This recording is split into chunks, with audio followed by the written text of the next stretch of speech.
coordination and review meeting with DMAs and EBRC. Our today's coordination and review meeting is very, very important for all of us. Presentation will be made by two of our joint mission directors and also by all of you. All of you, I believe you have prepared your PowerPoint presentation and it's ready for sharing. Thank you, ma'am. And our State Mission Director, Ma'am Samagra. It's a laugh, it's not a presentation, ma'am. So laugh cannot be, yeah, it's a laugh. It's not a presentation. It's not a game. Yeah. Okay, thank you. Our state mission also depends on the cooperation and the commitment from you all, from the ADCs and then from the EBRC coordinators, from the DOTs, and then all the things down to the school level. So, mission work, it requires each one of us to be like more innovative and then creative in keeping in mind the emerging trend and the challenges in the education sector, especially in line with the NEP 2020. So, apart from the normal activities of the Ministry of Education, Samagra is also made to anchor most of the new initiatives that is introduced from the ministry. Here, through this NEP 2020, the role of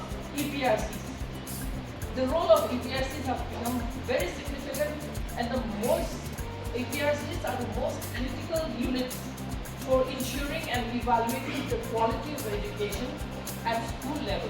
First of all, your duty is to teach in school, to carry out transaction of lessons to the school, to impart education to the children.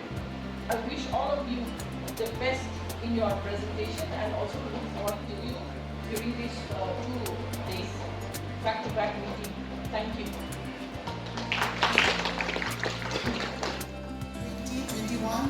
2021-22, there has been improvement in the school education indicators for the state of Nagaland. In terms of the transition rates at the elementary level, at the secondary level, and there's been a reduction in the dropout rates at the elementary level and the secondary level. And these are all because of all the people who are involved or are working in the education sector. And it is primarily because of those who are in the schools, who are in the blocks, transacting education in the classrooms, supported by the various activities carried out by all of you. So I would like to congratulate all of you. We understand that we have a lot of challenges, we have a lot of issues when it comes to implementation of the various activities in the blocks and in the schools. But at the same time, we are also capacitated. We are being capacitated to deal with these challenges and issues. And here, I would also like to emphasize on the need to be adaptive to the changes. You are also aware that with the National Education Policy 2020 being implemented, various activities are now being imposed on the state, and ultimately it boils down to implementation of these activities in the blocks and in the schools to be carried out by our officers, by you in the schools and in the blocks. As the mission director has already mentioned, the Samagra Shiksha mission, it has been constituted to work in the mission mode. Most of you are from the school education department, deployed in the mission, in the DMAs and EBRCs. You're aware that we have the DOs and the SDOs at the district level and also at the block level. But why have we constituted these DMAs and the EBRCs? And voluntarily, most of you have come to the DMAs and the EBRCs to work on the mission modes. And we appreciate you all for volunteering to work in the mission mode, and we expect that from all of you. When all these activities are being imposed on us, sometimes we might be thinking that it is unnecessary.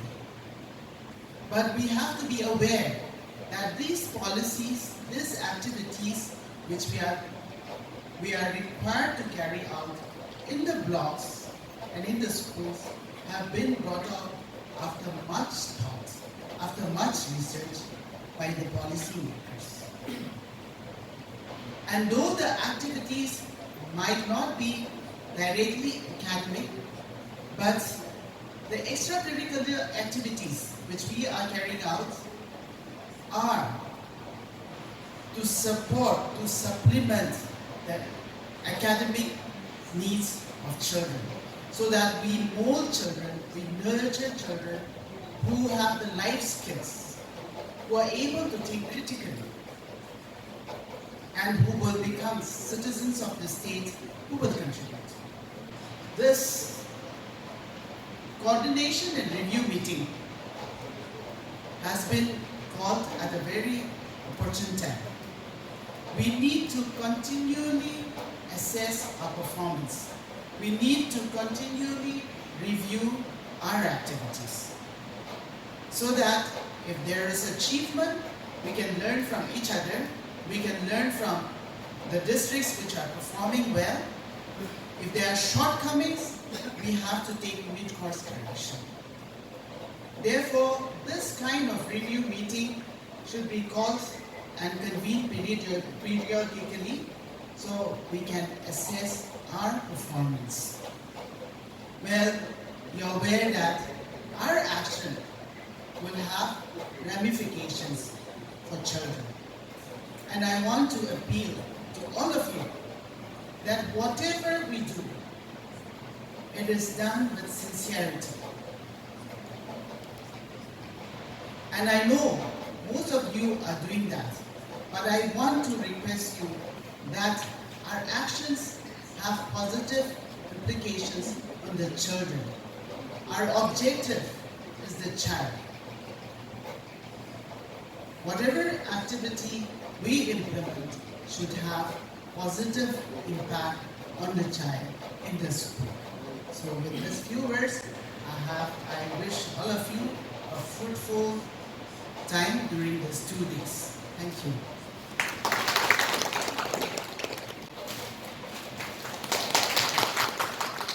And I want all of us to give a big round of applause to welcome him, to appreciate him for being here. Our results improved, not marginally, but in a huge way. The LU for higher secondary schools has also improved. Not only the results, there is a rush for higher secondary schools. So if there is a rush for higher secondary schools, why is it so? Because our higher secondary schools were equipped with better qualified teachers. Our schools, many schools are visited, are what we call in rundown conditions. Very pathetic. But still everyone is seeking admission, and unfortunately we cannot open our doors for everybody. It is very sad that because of classroom situation, we cannot allow everybody to get admission. So in most of the districts, our higher secondary schools are doing better.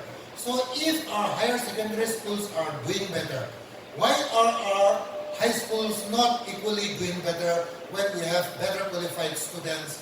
When in most of the cases, our school buildings, although not all the schools are same, are also in a better condition than some of the other private schools. So these are something which we need to reflect today. I am sorry to say I'm a very blunt person. I'm here standing in front of all of you because I got education.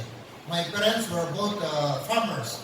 My mother, I don't think she has even hold a pen for 30 minutes in her lifetime. Her younger brother is a PhD. What do we call?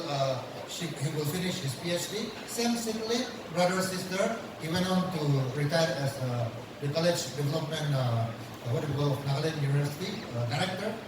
He was so from the same sibling came out the daughter and the son. I do not know whether this has been practiced when we were on tour just last week. The practices of parents not sending their daughters to school and helping them at home and sending only the boys to school, especially in our primary and middle school.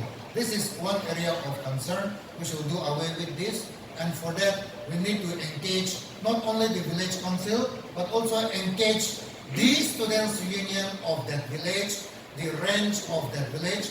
I've been telling our legislator friends, very soon a manual will be given to them. And if they have not gone through the instruction properly, then it is not of any help to them. And therefore, I think this is very important for us. And therefore, we should not feel, fall shortage of all this. And therefore, in order to improve science and math, we have given science, math, laboratory equipments to all the schools, especially high schools and higher secondary. And therefore, in Sharashidi, if their schools have not made their self-evaluation properly, I think it is the duty of the EBRC coordinators and DMAs to guide the teachers. Presentation on the Nagaland Literacy and Numeracy Fest that is scheduled to be conducted this year for the year 2023.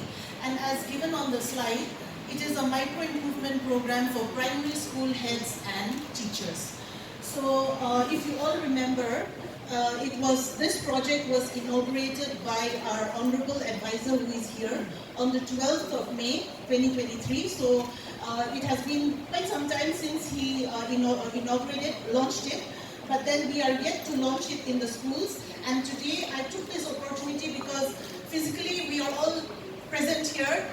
We had initially thought we would do it online, but then you know how ineffective online orientations are. And so today it is my sincere request that you will all take in what is being presented here today so that you can go back to your districts, you can go back to your blocks and relay the necessary information to the schools and the teachers. So in the first slide, let us all take a few seconds to read what is there. In order to make meaningful changes to the way we work, don't start with a mammoth challenge, start small. So whatever challenge is there ahead of us, let's not look at, trying to accomplish the whole thing at one go, but let us take it in steps. And this is exactly what micro-improvement plans are. And we've been talking about micro-improvement plans for a long time, but many of us are still not aware of what it is actually talking about. So today, before I give the presentation on the fest, I would like to give a small note about what is micro-improvement plans. Now we are all, most of us are familiar with the NEP 2020. The NEP 2020, it lays down many inspiring objectives for us as educators to implement in the school. And among those objectives, there is something where it mentions that fostering new behavior and practices in all stakeholders in the school education system. Fostering new behavior and practices. Recently, we conducted a lot of activities and we got a lot of feedback from schools, the teachers, the school heads. Why so many activities? We cannot finish our syllabus on time. We are not able to go and do our classroom duty. But as teachers, we should all realize that education is a dynamic process, it is changing, and we are now slowly shifting from the classroom traditional, system of transacting knowledge to a more activity-based kind of learning. And so this is one point that is strongly emphasized in the NEP 2020, where we foster new behavior and we should be ready to accept new kinds of teaching learning methods. And so this, as the NEP says, can be achieved by developing the habit of continuous and innovative improvements. And that is how this micro-improvement plans came about. So for example, last year we had conducted the Nagaland Reading Festival, where a big objective was given. What was that large objective? That large objective was, how do we inculcate the habit of reading in our children? How do we make them skilled in reading? But along with that, we had small tasks that were given to the teachers, teachers came up with their own innovative projects, and in that way, they tried to inculcate the love of reading for children. They tried to inculcate the skill of reading in children, and that is how we got so many projects, so many innovative projects from the teachers. These are small, actionable steps that go towards a larger goal.